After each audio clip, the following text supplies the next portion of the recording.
Serabut saraf nosiseptif terdiri dari ujung nosiseptor, kanal ion natrium, kanal ion kalium, ganglion radix dorsalis, dan presinaps. Ini adalah membran ujung saraf bebas. Jaringan kulit, sel mast dan makrofag pada jaringan kulit, dan protein permukaan membran nosiseptor. Protein permukaan membran nosiseptor yang berperan untuk nyeri ada 4 kelompok. Kelompok kanal ion untuk nyeri yaitu TRPV1, TRPA1, P2X3, dan ASIC. Kelompok metabotropik G-protein couple receptor yang termasuk G-protein couple receptor antara lain reseptor untuk bradikinin, histamin, reseptor untuk serotonin, reseptor untuk prostaglandin, dan reseptor untuk protease.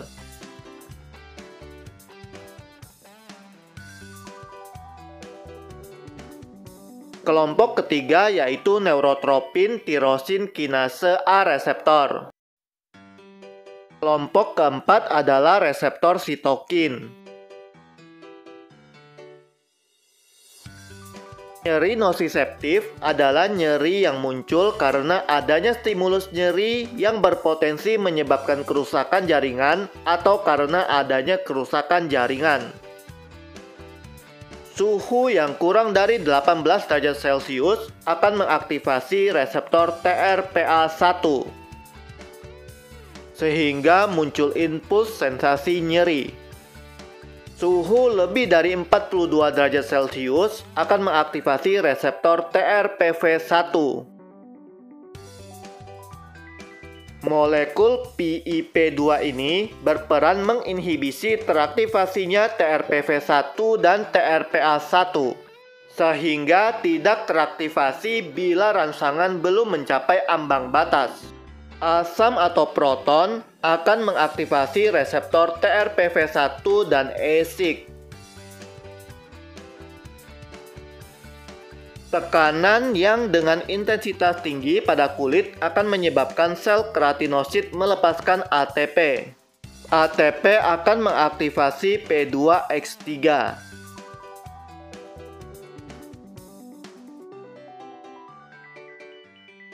Nyeri inflamasi merupakan bagian dari nyeri nosiseptif dan melibatkan proses yang sangat kompleks. Nyeri inflamasi terjadi bila terjadi kerusakan jaringan. Jaringan yang rusak akan mengeluarkan ATP dan proton, kemudian mengaktifasi kanal ion.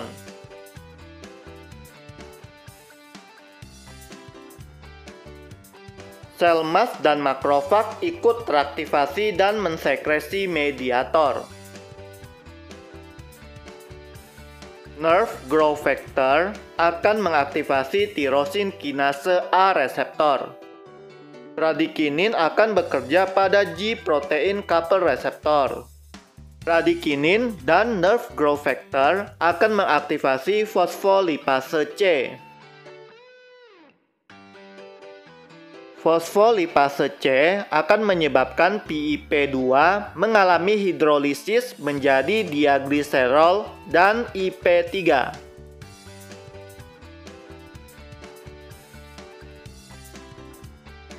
Hidrolisis PIP2 ini akan menyebabkan hilangnya fungsi inhibisi terhadap TRPV1 dan TRPA1, sehingga kanal ion ini menjadi mudah teraktivasi. IP3 menstimulasi retikulum endoplasma untuk melepaskan ion kalsium intraseluler.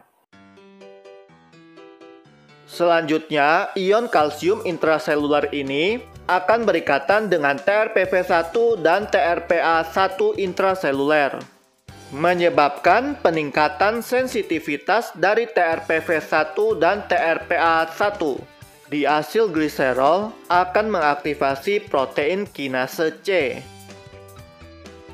Selanjutnya, histamin, serotonin, protease, dan prostaglandin akan menempati reseptornya masing-masing di G-protein coupled receptor.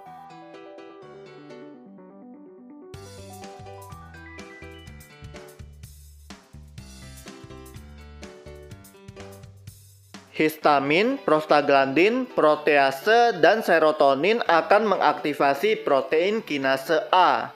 Selanjutnya, protein kinase A dan protein kinase C akan menyebabkan fosforilasi dari TRPA1 dan TRPV1, serta kanal natrium 1,8 dan 1,9. Fosforilasi ini akan menurunkan ambang rangsang dari TRPV1 dan TRPA1, sehingga suhu panas atau dingin dengan ambang rendah yang seharusnya tidak menimbulkan nyeri akan menimbulkan rasa nyeri. Kondisi ini disebut sebagai thermal allodynia, dapat berupa allodynia dingin ataupun allodynia panas. Fosforilasi dari kanal natrium 1,8 dan 1,9 akan menyebabkan kanal ion natrium ini menjadi lebih sensitif, sehingga terjadi peningkatan kekuatan impuls yang dikirim. Akibatnya, impuls nyeri ringan seperti pinprick yang seharusnya menimbulkan nyeri ringan akan dirasakan sebagai nyeri yang hebat atau hiperalgesia. Jadi kalau kita simpulkan, pertama, terjadi non-aktif dari molekul PIP2 yang berperan menginhibisi kanal ion TRPV1 dan TRPA1. Yang kedua, terjadi fosforilasi TRPV1 dan TRPA1, sehingga terjadi penurunan ambang rangsang, sehingga suhu yang seharusnya tidak menimbulkan nyeri akan mengaktifasi kanal ion ini.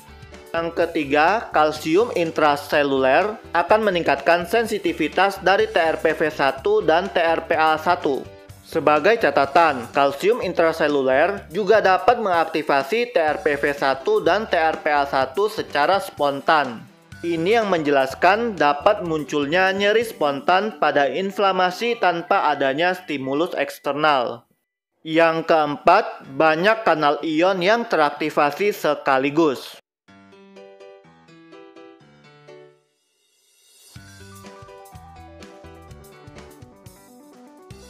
Sehingga impuls nyeri yang dikirim menjadi semakin besar.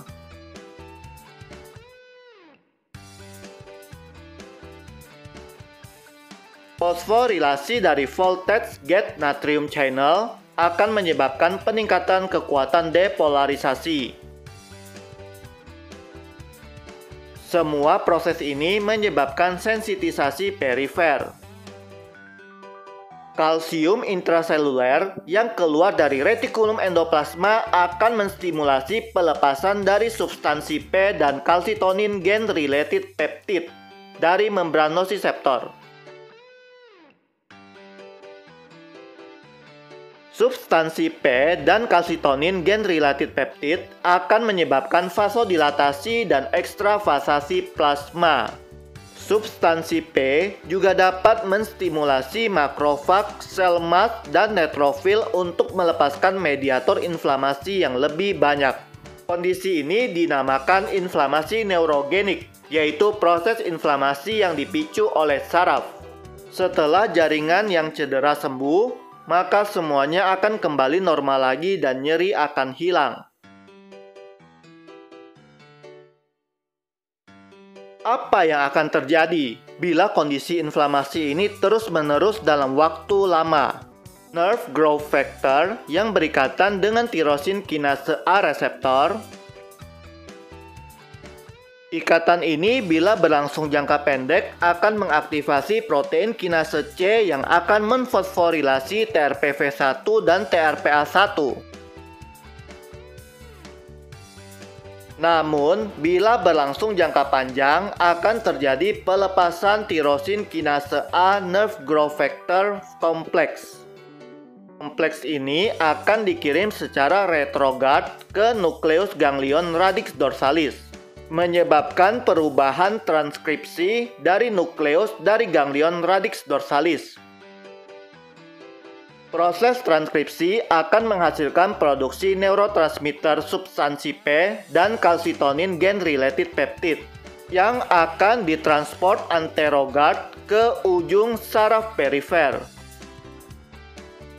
Proses transkripsi ini juga akan menghasilkan produksi kanal ion TRPV1, TRPA1, dan kanal natrium 1,8 dan 1,9 yang juga akan ditransport anterogard ke ujung saraf perifer. Kalsitonin gen-related peptide dan substansi P yang ditransport anterogard ini akan dikeluarkan dari membran ujung saraf yang menyebabkan reaksi inflamasi yang berkepanjangan. Kanal ion TRPV1 dan TRPV1 akan diekspresikan ke permukaan membran sehingga jumlah kanal ion bertambah.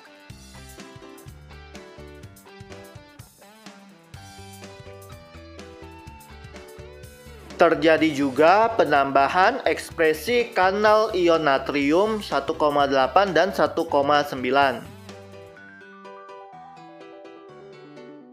Kondisi ini akan menyebabkan sensitisasi perifer menetap, sehingga hiperalgesia dan alodinia akan menetap, atau bahkan memberat pada nyeri inflamasi yang sudah berlangsung kronik.